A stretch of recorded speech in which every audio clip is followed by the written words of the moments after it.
Okay, so I woke up this morning and I realized that there's a lot going on in my head that I haven't really shared with anyone really. And I've had tons of opportunities, Oprah, interviews, to go on a platform and share hardships or just really anything that's going on in my mind. And I really don't think any of that is relevant to getting paid to tell your story. I feel like it's kind of silly. So I'm here honestly just to open myself to others and try to shed a light on if anyone out there has ever gone through hardships or whatever it is, just to put a light on it. And so that person doesn't feel alone, because I really know what that feels like. I haven't honestly shared this openly too as well, because I've always been scared of the judgment and definitely the embarrassment of the whole thing, period, and the skepticism and the cynical people of what and their opinions of what people would actually think. I do think I'm in a place now where I'm a little bit more confident that I can be willing to share openly my thoughts and what I've been through, because I haven't really had that outlet to share completely openly for so long, just scared of judgments, thoughts of other people and what they think or what they may say. And I think it's crucial for my heart and my head to be able to speak openly about it as if anyone else would. Well, the actual conservatorship actually started, I think, 15 to 16 years ago. I was 25 when it started. I was extremely young. I remember a lot of my friends texting me and calling me, and we were extremely close, and they wanted to see me, but by what had happened, I honestly still to this day don't know what really I did, but the punishment of my father, I wasn't able to, see anyone or like anything. And you have to imagine none of it made sense to me. I literally spoke in a British accent to a doctor to prescribe my medication, and 3 days later, there was a swap team in my home, 3 helicopters, and I remember my mom's best friend and my 2 girlfriends. We had a sleepover the night before. They held me down on a gurner. And again, none of it made sense. Literally, the extent of my madness was playing chess with, when it was playing chase with paparazzi, which is still to this day one of the most fun things I ever did about being famous. So I don't know what was so harmful about that. But I remember my mom was sitting on the couch and she said, "We've heard people are coming here today to talk to you. We should probably go, to a hotel or something." And I never really understood what she meant. I didn't believe her. Like, is a lawyer coming here? Who is coming here? Then 4 hours later, there were over 200 paparazzi outside my house videotaping me through a window of an ambulance holding me down on a gurner. I know now it was all premeditated. A woman introduced the idea to my dad, and my mom actually helped him follow through and made it all happen. It was all basically set up. There was no drugs in my system, no alcohol, nothing. It was pure abuse. And I haven't even really shared even half of it. I think the main thing I do remember when it started was my dad's control. He loved to control everything I did. I remember the first day he said, "I'm Britney Spears and I'm calling the shots." And I'm like, alrighty then. My brother was a football player. My dad was really, really hard on him when he was younger, really abusive. And I think when my mom gave him the idea for the conservatorship and his friend, I think he just really regrouped it and made such a really, really overhauling big deal out of it. And it was just really too much. I remember him always being in the office, and my girlfriend was his assistant, and they would just stay in there all day with the door shut, and I was never ever able to leave or go anywhere. My first job, after the 2 weeks of being hospitalized and completely traumatized out of my mind, I did a TV show called How I Met Your Mother, and then I started working on an album called Circus. and started working away right away. All I do remember is I had to do what I was told. I was told I was fat every day. I had to go to the gym. I had to just, and I never remember feeling so demoralized, and just, they made me feel like nothing. And I went along with it because I was scared. I was scared and fearful. I didn't even really do anything. And I had like a swap team and how, like, none of it made sense to me. So since that day, I did probably 4.5 tours. I did an album circus, Femme Fatale, Britney Jean, and Glory.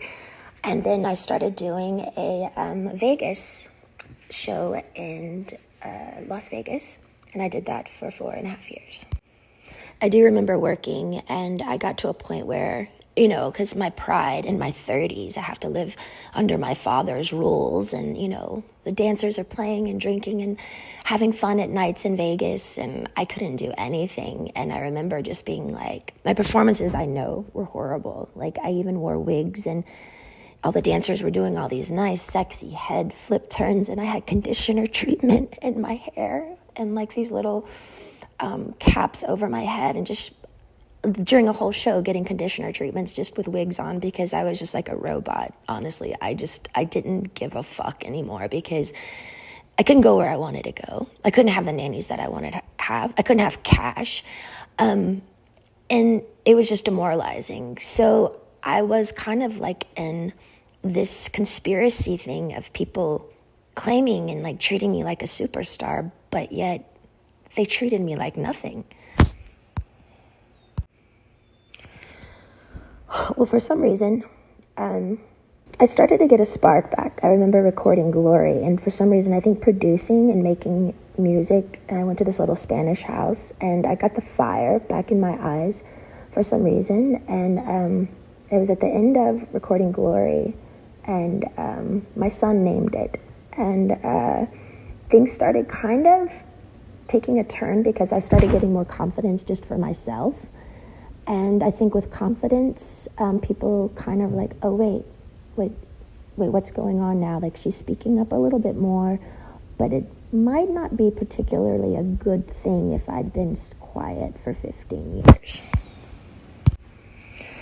I think with confidence comes enlightenment, which makes you think better.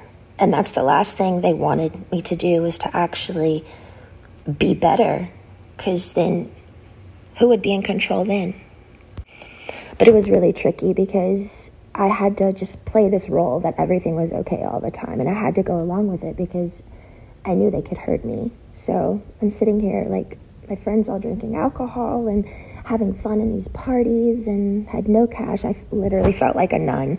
My girlfriends from home came to visit me in a spa, and I couldn't even walk into the spa, and they had their feet doing pedicures in the water, and the 3 ices of bottles of champagnes before my show, just sitting there. And I wasn't even acknowledged by them, my own hometown friends, when they would come to Vegas. And it was just, it was demoralizing, I will say. You also have to understand, it's like, 15 years of touring and doing shows, and I'm 30 years old under my dad's rules.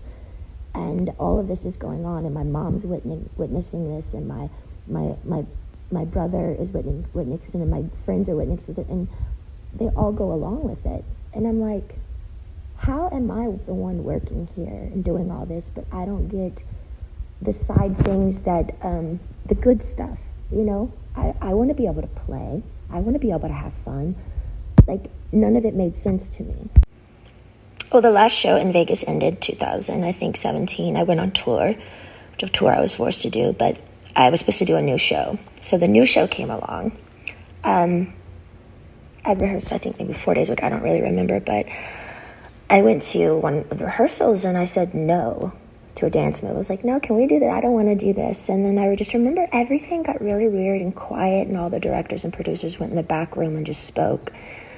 And that was it. And I was like, well, I don't know what's going on. So we all just kind of like, what happened? And then the next day, I was told that I had to be sent away to a facility, and that I was supposed to say on my Instagram the reason why is because my dad is sick and I need treatment, which was I didn't want to ever go there. I remember my dad calling me on the phone, and I was crying, and I was like, why are you guys doing this? Like, what? And I just remember him saying, it's not in your hands. You have to listen to the doctors. The doctors are going to tell you what to do. I can't help you now. And I remember his last words were, now, you don't have to go, but if you don't go, we're going to go to court, and there'll be a big trial, and you're going to lose. I have way more people on my side than you. You don't even have a lawyer, so don't even think about it. So I did it. I went to the place. I was scared out of my mind. And none of it, again, made any sense of what they were doing to me. And again, I haven't wanted to share this because it's unbelievably offensive, sad, abusive. And honestly, would anybody believe me? I remember the main thing of when I was in that place, that my heart felt like it was frozen, like it was stuck inside, and I wanted to scream and I wanted to get out.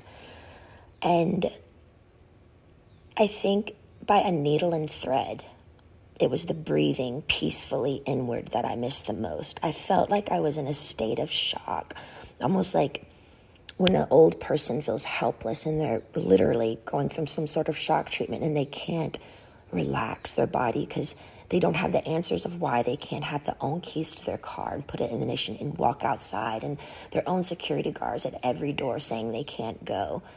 Sitting down, drawing 6 galls of blood every week. Weak as hell. And then calling, and my family is in Destin at my beach house. It didn't make sense.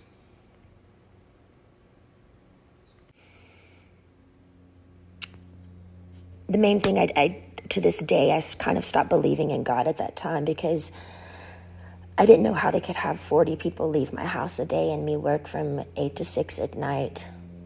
Be seen changed every time I changed in the shower. No privacy, no door, nothing. How did they get away with it? And what the fuck did I do to deserve that? I couldn't even smoke cigarettes. People on death row can smoke cigarettes. I missed my AA meetings, although I was kind of forced to go to AA, and I'm not even an alcoholic. I actually enjoyed it because I thought the people were brilliant. They shared their stories just to share their story, and in a circle of women and men who just are trying to be better people and trying to touch other people. I missed my AA meetings. I couldn't go in. I couldn't have the keys to my car, no cash, no cigarettes, no door for privacy. It changed me, watched me change naked every day. I did work 7 days a week. No weekends were off. They monitored what I ate. From 8 to 6, I work. Sometimes at 9 o'clock, I'd be able to watch a movie.